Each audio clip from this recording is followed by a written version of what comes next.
जम्मू कश्मीर से संबंधित दो अहम बिल पर हुई चर्चा का जवाब देते हुए गृह मंत्री अमित शाह ने कांग्रेस पार्टी पर निशाना साधा।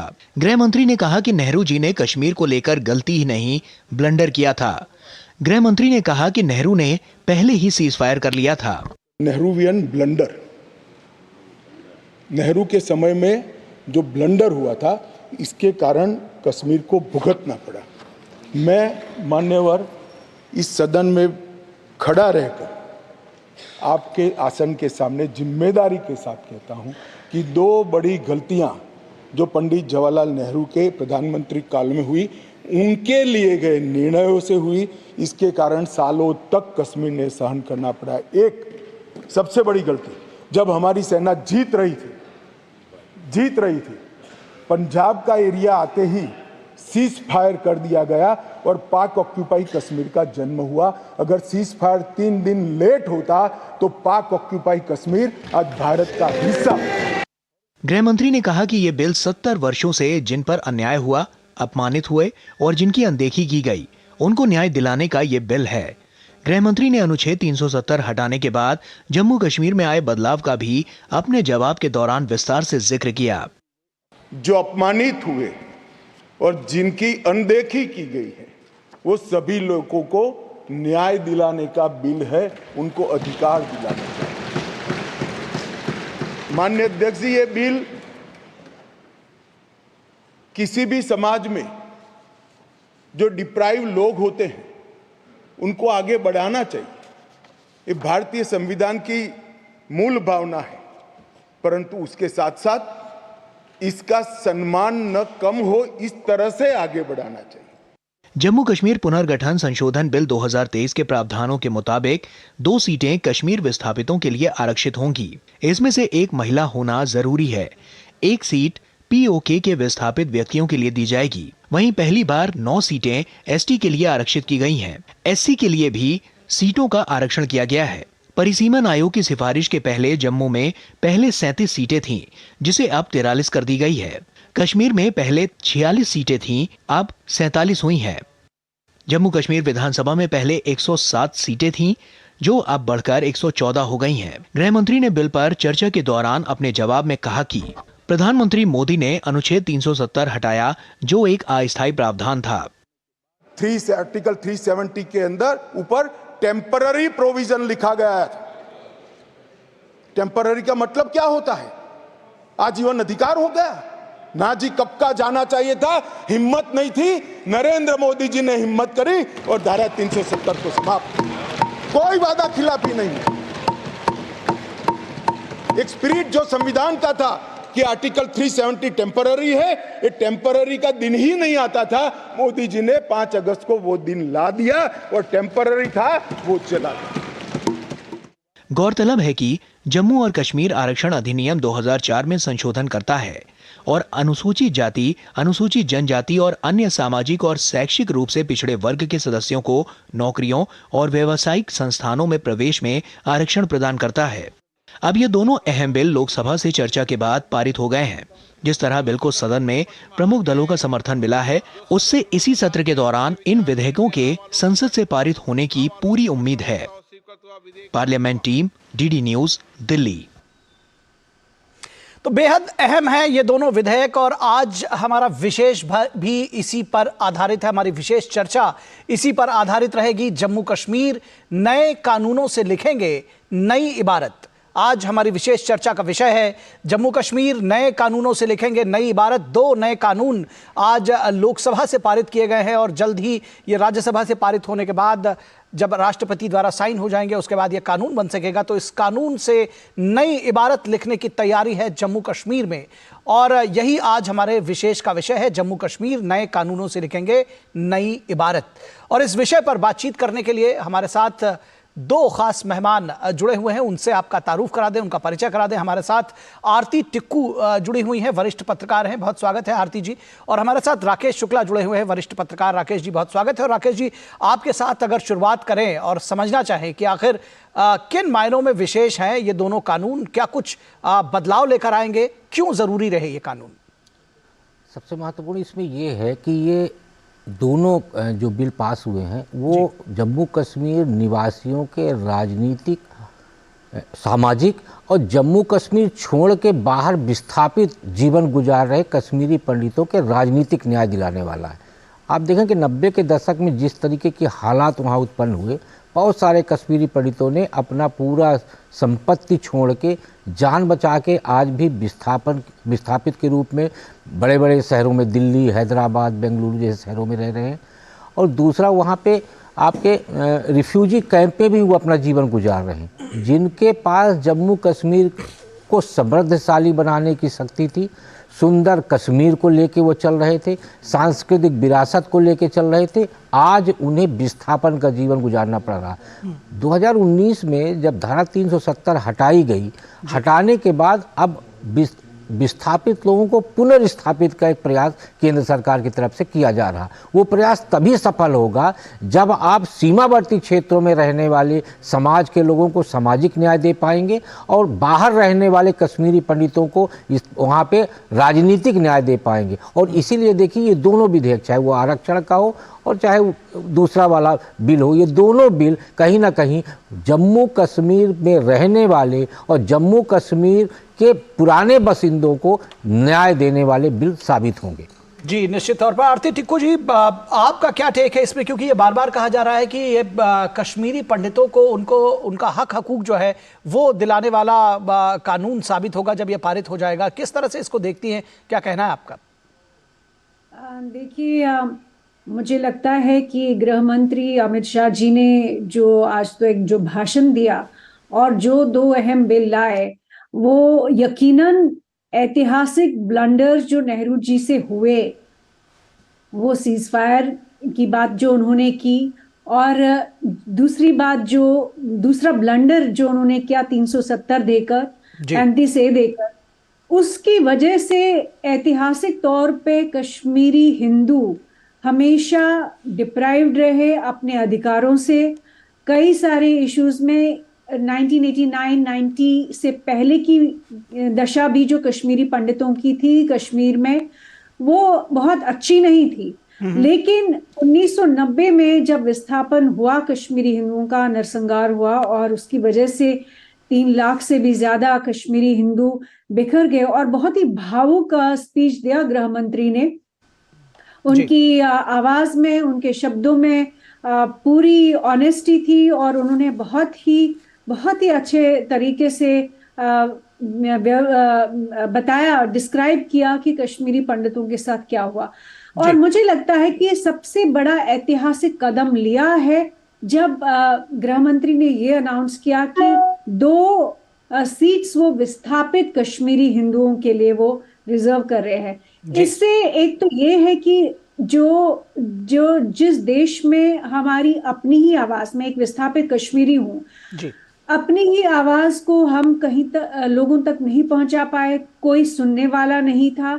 जब तक 2019 5 अगस्त को जो फैसला लिया गया, 370 हटाया गया, 35A हटाया गया, उसकी वजह से जो एक पैराडाइम शिफ्ट आया जम्मू कश्मीर में, और जम्मू कश्मीर को पूरे देश के साथ जोड़ा गया पूरी तरह से कानूनन, और जो कमियां रह गई थी 370 और 35A की वजह से, जो जुल्म हुआ था 35A और 370 की वजह से, वो एक तो पूरा हुआ। और दूसरा, जो विस्थापित कश्मीरी हिंदू जो पिछले 30-33 साल से जो कोशिश कर रहे थे कि ये देश उनकी आवाज सुने, ये देश जान सके कि उनके साथ क्या हुआ, और ये उन हालातों में हुआ जब कश्मीरी हिंदुओं के अधिकार कश्मीर में नहीं थे, और वो इसी कारण थे क्योंकि 35A और 370 की वजह से कश्मीरी हिंदू दबा रहा, कोई माइनॉरिटी राइट्स नहीं थे, हमारे कोई अधिकार नहीं थे। और आज पहली बार 75 साल में गृह मंत्री ने वो जो हिस्टोरिक, ऐतिहासिक भूल नेहरू जी से हुई, उसको वापस रिवर्स करने की पूरी उन्होंने अपनी क्षमता भी दिखाई और पूरी कमिटमेंट भी दिखाई। और मैं कहती हूँ कि मैं एज अ विस्थापित कश्मीरी हिंदू के नाते मैं ये कह रही हूँ कि ये बहुत बड़ा ऐतिहासिक कदम है। इसकी वजह से जितना भी जुल्म कश्मीरी हिंदुओं के साथ हुआ, ये धीरे धीरे जो है वो रिवर्स होगा। और हमारा रिटर्न और रिहैबिलिटेशन की जो बात होती है कि कश्मीरी हिंदुओं का अपना होमलैंड, अपनी जगह वो वापस जा सके, अपने घर वो वापस जा सके, ये पहला बड़ा कदम होगा। और ऐतिहासिक तौर पे ये कश्मीरी हिंदुओं के साथ जो 75 साल में कुछ गवर्नमेंट ऑफ इंडिया की पॉलिसीज की वजह से जो जुल्म हुआ, वो उसमें भी मलहम और उसमें भी मैं कहूंगी कि रुकावट होगी। जी राकेश जी, इस दोनों कानून में आप देखेंगे कि SC ST, चाहे फिर वो जो विधानसभा है उसमें सीटें बढ़ाने की बात हो या फिर रिजर्वेशन देने की बात हो, SC ST OBC जो वंचित तबके हैं उनके साथ न्याय करने की कोशिश की गई है। और कोशिश इस बात की जा रही है कि एक देश में एक विधान एक कानून रहे, और इस पर कहीं ना कहीं ये खरा उतरता हुआ नजर आ रहा है। आप क्या कहेंगे? जम्मू कश्मीर में एक झंडा एक विधान एक संविधान का नारा सबसे पहले श्यामा प्रसाद मुखर्जी जी ने दिया था, उन्होंने बलिदान भी दिया। विषय ये था कि आखिर ये व्यवस्था क्यों नहीं बन पाई। ये व्यवस्था इसलिए नहीं बन पाई क्योंकि कहीं ना कहीं जो दिल्ली में बैठे हुए शासक थे वो नहीं चाह रहे थे कि जम्मू कश्मीर के शासकों के कामकाज में हम हस्तक्षेप करें। इसी वजह से ऐसी विसंगतियां पैदा हुई जो भारत के मुकुट कहे जाने वाले जम्मू कश्मीर की हालात को ही पूरा बिगाड़ दिए। आप देखेंगे पहले कांग्रेस और तमाम विपक्षी दल की तरफ से ये दावा किया जाता था कोई भी व्यक्ति, कोई भी शासक धारा 370 नहीं हटा सकते, अनुच्छेद 35 को नहीं हटाया जा सकता। और देखिए कितना आसानी से वो प्रतिबंधित अनुच्छेद को हटा दिया गया। उसके बाद हमें देखना चाहिए, हमें सिर्फ अभी के बिल को नहीं देखना चाहिए। धारा 370 हटने के बाद गवर्नर की तरफ से वहां सारी जमीन की मैपिंग की गई। मैपिंग करने से पता चला कि जो भी हमारे कश्मीरी हिंदू छोड़ के गए हैं उनकी जमीन कहां कहां किन किन लोगों के कब्जे में है। वो मैपिंग करने के बाद ही ये प्रयास किया गया कि यदि उनकी हम वापसी करते हैं तो किस स्थितियों में वापसी करेंगे, उनको हम किस भरोसे के साथ लाएंगे। उसके लिए प्रयास यह किया गया प्रशासनिक स्तर पे एक ऐसा बंदोबस्त व्यवस्था वहाँ पे की गई है जम्मू कश्मीर में कि जब हम आपके प्रवासियों को वापस लाएं तो उनको उनका हक दे।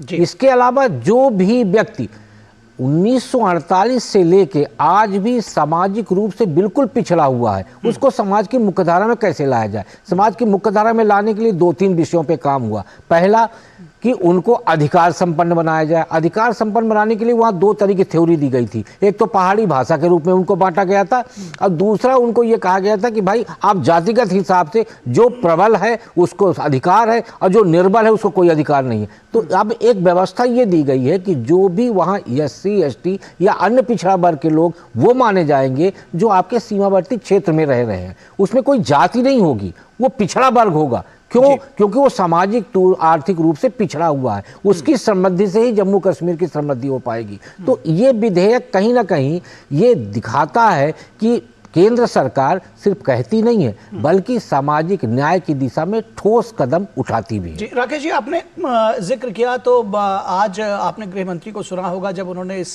पूरे बिल पर जब चर्चा का जवाब दिया तो उन्होंने कहा कि एक तो ये 370 और 35A टेम्पररी बिल थे जिसको जो बहुत सारी भ्रांतियां थी उसको उन्होंने क्लियर किया, और साथ ही साथ एक सीधे तौर पर कहा कि ये नेहरूवियन ब्लंडर है जिसने POK को जन्म दिया। किस तरह से देखते हैं इसको?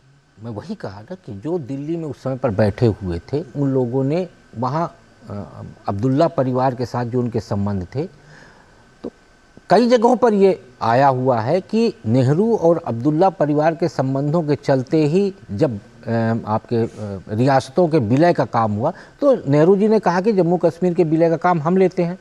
सरदार पटेल को दूसरे स्टेटों का काम दे दिया गया। वहीं से जो अमित शाह जी जिस विषय को उठा रहे तो ब्लंडर तो वहीं से हुआ। और उस विलय के दौरान ही जब पाकिस्तान का बंटवारा हुआ तो पाकिस्तान बंटवारे के तुरंत बाद ही जब कश्मीर पे हमला किया उसी समय ये समझ लेना चाहिए कि जिन लोगों को हम अपने यहाँ रोक के रखे हैं धर्मनिरपेक्षता के नाम पे उनको 1948 में ही हमें कह देना चाहिए कि जो धार्मिक आधार पर राष्ट्र बना हुआ है उस राष्ट्र में उस धर्म के लोगों को चले जाना चाहिए। वो एक भूल थी। दूसरी भूल थी जो अमित शाह जी ने उल्लेख किया कि यदि उस युद्ध को 1948 में हम नहीं रोकते और 3 दिन और चलता तो आज पीओके जो हमारे लिए बहुत ही महत्व का है और पाकिस्तान के लिए आतंकवादी प्रशिक्षण का केंद्र है, वो हमारे साथ होता। और उसी पीओके को लेके उन्होंने स्पष्ट किया है कि भारत का कमिटमेंट है कि पाक अधिकृत कश्मीर सिर्फ नाम के लिए नहीं, कश्मीर का हिस्सा भी बनेगा। आज उन्होंने ये बताया कि भारत सरकार उस दिशा में भी बहुत गंभीरता से सोच रही है। जी, आरती टिक्कू जी, जो विस्थापितों को जो वंचित रहे हैं और ख़ास तौर पर जो कश्मीरी पंडित रहे हैं, आपने देखा कि जो 2 सीटें नामित करने की बात कही, उनमें एक महिला भी रहेगी। किस तरह से आप देखती हैं कि ये जो पूरा कानून बनेगा, ये एक तरह से विस्थापितों के जो दर्द है उस पर मरहम लगाने का काम करेगा और ख़ास तौर पर उनको वापस जो रिहैबिलिटेशन की बात कही जा रही है उस पर एक कदम कहीं ना कहीं आगे बढ़ेंगे? देखिए, बिल्कुल मैं मानती हूँ कि जो कश्मीरी हिंदू विस्थापित है उनके लिए बिल्कुल ये रोड है रिटर्न और रिहैबिलिटेशन के लिए। क्योंकि कोई भी समुदाय जो है, कोई भी सोसाइटी जो है, जब तक उसके पास लेजिस्लेटिव पावर्स नहीं हो, जब तक उसके पास अपनी बात रखने का कोई प्लेटफॉर्म ना हो जहां पूरा देश उसे सुन सके, और जब तक उसके पास वो अधिकार ना हो जिससे वो अपने समुदाय की भला करने के लिए वो ताकत ना हो, तब तक कोई भी ऐसा समुदाय जिसके साथ नरसंहार हुआ हो, जो विस्थापित हुआ हो, वो वापस नहीं लौट सकता है। वो रिटर्न एंड रिहैबिलिटेशन पॉसिबल नहीं है। दूसरी बात जो उन्होंने कहा कि एक सीट एक महिला विस्थापित कश्मीरी हिंदू और एक उसमें दूसरा सीट विस्थापित कश्मीरी हिंदू के लिए होगी जी। तो मुझे इस बारे में यही कहना है कि ये बहुत ही लिबरल और प्रोग्रेसिव मानसिकता है।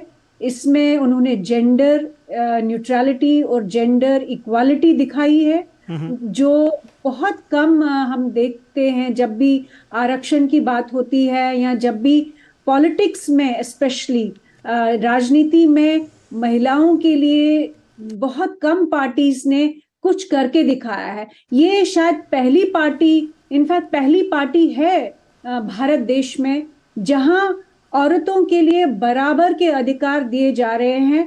33% जो रिजर्वेशन भी in fact government of India, BJP सरकार ने ये अभी हाल में सुनाई, उसको मद्देनजर रख के साथ में यहाँ पे भी विस्थापित कश्मीरी हिंदुओं के लिए भी उन्होंने बराबर के अधिकार जो है दोनों महिलाओं और पुरुषों को दिए हैं। तो मैं कहूंगी कि ये बहुत बड़ा ऐतिहासिक कदम है। साथ ही साथ एक बहुत ही अच्छी विचारधारा, खुले दिमाग वाली विचारधारा का एक प्रमाण है। आरती जी, ये जो कानून है ये भरोसा जगाता है जो कश्मीरी विस्थापित है उनमें? अब बिल्कुल भरोसा जगाएगा, दिखाएगा भी। और मुझे लगता है कि विस्थापित कश्मीरी हिंदू आज की दिन में आपने देखा कि 33 सालों में कश्मीरी हिंदुओं ने रेफ्यूजी कैंप्स में रहे। मेरी अपनी फैमिली रेफ्यूजी कैंप में थी, लेकिन बहुत मेहनत करके, बहुत परिश्रम करके कश्मीरी हिंदुओं ने अपनी जगह बनाई है भारतीय समाज में। लेकिन उनके पास कोई भी कानूनन या लेजिस्लेटिव पावर्स या पॉलिटिकल पावर नहीं है। अभी तक 33 साल में कोई पॉलिटिकल पावर नहीं है। पहली बार होगा कि 33 साल के बाद एक पार्टी और इस सरकार ने अमित शाह जी के अंडर, प्राइम मिनिस्टर मोदी के अंडर, इस समुदाय को पॉलिटिकल पावर मिलेगा। और वो बहुत इंपॉर्टेंट है किसी भी समाज के लिए जो विस्थापित हुआ हो या जिनके साथ नरसंहार किया हो। जी जी, राकेश जी, आज गृह मंत्री ने सदन में बहुत विस्तार से बताया कि किस तरह से जो आतंक से जुड़ी हुई घटनाएं हैं, जो पथराव थी 2600 से ज़्यादा होता था 2010 में, 2023 में एक भी नहीं हुआ, घुसपैठ की 70 घटनाएं हुई थी, वो किस तरह से और कम होती चली गई। तो वो जो आतंक वाला और जो कानून व्यवस्था वाला मुद्दा है वो साफ तौर पर किस तरह से कमी आई वो देखी जा सकती है।